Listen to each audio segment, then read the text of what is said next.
বন্ধ ঘর থেকে অচৈতন্য অবস্থায় উদ্ধার পিসি এবং ভাইপো। হাসপাতালে নিয়ে যাওয়ার পর পিসিকে মৃত বলে ঘোষণা করেন কর্তব্যরত চিকিৎসকেরা। বন্ধ ঘর থেকে পিসি ও ভাইপোকে অচৈতন্য অবস্থায় উদ্ধারকে ঘিরে চাঞ্চল্য ছড়ালো হুগলির দক্ষিণ সিমলা এলাকায়। পুলিশ ঘটনাস্থলে পৌঁছে দুজনকে উদ্ধার করে স্থানীয় ইমামবাড়া সদর হাসপাতালে ভর্তি করেন। সেখানে কর্তব্যরত চিকিৎসক পিসি সরস্বতী ঘোষকে মৃত বলে ঘোষণা করেন। ভাইপোর চিকিৎসা চলছে। স্থানীয় সূত্রে জানা গিয়েছে, গত প্রায় 2.5 বছর ধরে দক্ষিণ সিমলা এলাকায় একটি বাড়িতে ভাড়া নিয়ে থাকতেন সমীর ঘোষ ও তার পিসি সরস্বতী ঘোষ। বাড়ির মালিকের দাবি, আগের দিন পর্যন্ত দুজনেই স্বাভাবিক অবস্থায় দেখা গিয়েছিল, কিন্তু শুক্রবার সকালে দীর্ঘক্ষণ ঘরের দরজা বন্ধ থাকায় সন্দেহ হয় স্থানীয় বাসিন্দাদের। বাড়ির মালিক ও স্থানীয়রা প্রথমে ডাকাডাকি করলেও কোনো সাড়া পাননি।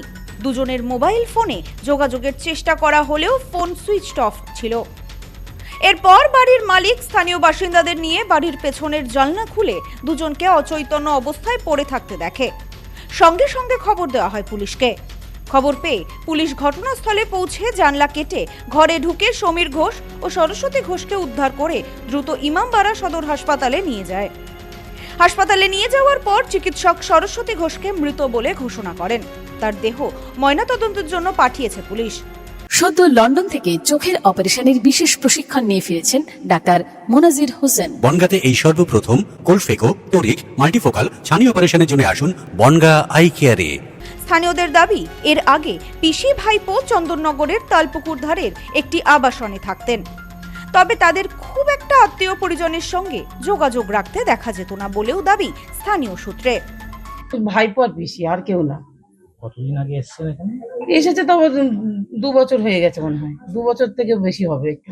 এর আগে কোথায় থাকতো না না না, সেটা বলতে পারবো না। বলতে হবে যে চন্দননগরে ওনার বাড়ি আছে, কোথায় কি বাড়ি আছে জানি না। রেগুলার যে আসতে বেরোতো, হুম। তার মানে কোনো বুড়িটা শুধু বেরোতো, ছেলেটা বেরোতো না। সেটা আগে বেরিয়েছে, কিন্তু পরে আর ছেলেটা বেরোয়নি। আমি ওদের ঘরের ধরে যাই না, একটু ছুচি পাওনি তো আমরা যাই না ওদের ঘরে। দেখি শরীর খারাপ। হ্যাঁ হ্যাঁ, খুব শরীর খারাপ ছিল।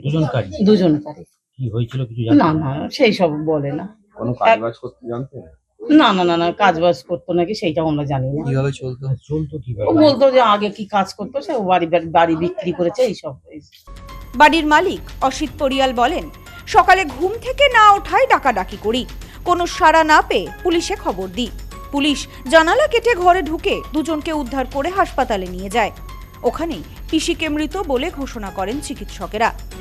সেরকম না ওঠার কারণে পাশের ঘরে ভদ্রমহিলা দরজা ঠোকা দিচ্ছে, তখন 9টা বাজে।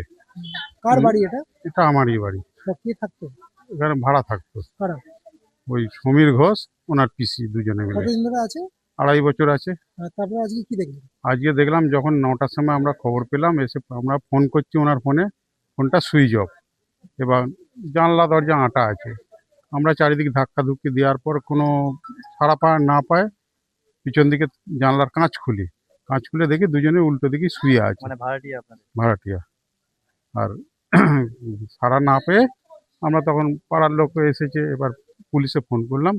পুলিশ এসে এবার জানলা কেটে ওনাদের ঘরে ভেতরে ঢুকে দেখলো যে একজন মোটামুটি জীবিত আছে, একজন কিছু বোঝা যাচ্ছে না কি কে অবস্থা। জীবিত আছে দেখলেন?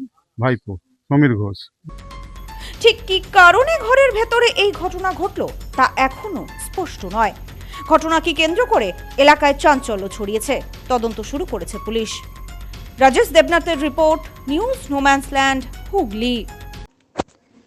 পশ্চিমবঙ্গের উত্তর 24 পরগনা জেলার বনগাঁ এলাকায় Sudhir Karmakar college of education এক স্বনামধন্য এবং অতি উল্লেখযোগ্য শিক্ষণ মহাবিদ্যালয়। বর্তমান এই শিক্ষক মহাবিদ্যালয়ে নতুন শিক্ষাবর্ষে বিএড অ্যাডমিশন চলছে। তাই বিএড অ্যাডমিশন নেওয়ার বিষয়ে যে সমস্ত শিক্ষার্থীরা আগ্রহী, তারা অতি সত্বর কলেজের অফিসে এসে যোগাযোগ করবেন। আমাদের কলেজের ঠিকানা গোপালনগর, চরচালকি, বনগাঁ, উত্তর 24 পরগনা। পিন নম্বর 743235।